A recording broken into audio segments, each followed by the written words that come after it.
Tarea 11. Grupos. Los clústeres agrupan elementos de datos de tipos mixtos. Un ejemplo de un clúster en el clúster de los errores de LabVIEW que combinan un valor booleano, un booleano numérico y un string.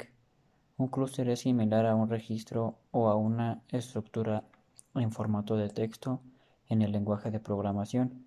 La agrupación de varios elementos de datos en grupos elimina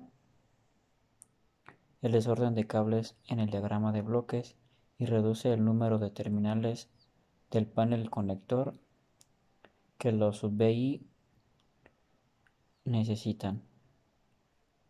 El panel conector tiene como máximo 28 terminales.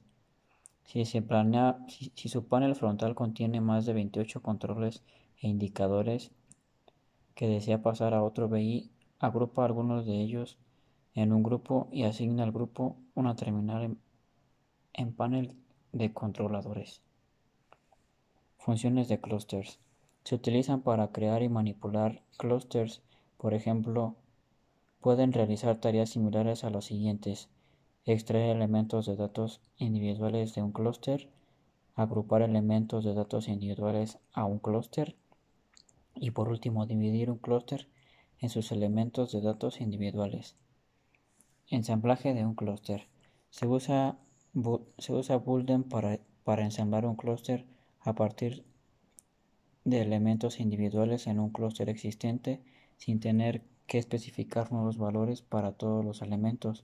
Utiliza la herramienta posicionamiento para cambiar el tamaño de la función o haga clic en el botón derecho en la entrada del elemento y seleccione agrupar entrada en el menú contextual. Modificar un clúster. Si se conecta a la entrada de un clúster, puede conectar solo los elementos que desea cambiar.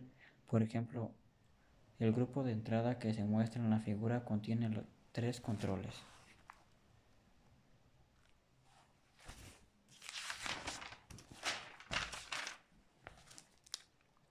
Desmontaje de clúster.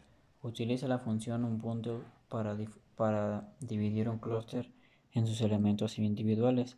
Utiliza la función unBundleByName para devolver los elementos del clúster cuyos nombres se especifique.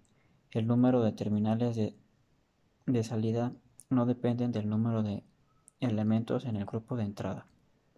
Utilice la herramienta de funcionamiento para hacer clic en la terminal de salida y seleccione un elemento del menú desplegable. Y por último, errores de clusters. LabVIEW contiene un clúster personalizado llamado clúster de errores. LabVIEW usa grupos de errores para pasar la información de errores a un grupo de errores que contiene los siguientes elementos: estado, valor booleano que informa verdadero si ocurre un error; código, entero de 32 bits con signo que identifica el error numéricamente; y fuente, cadena que identifica dónde ocurrió el error.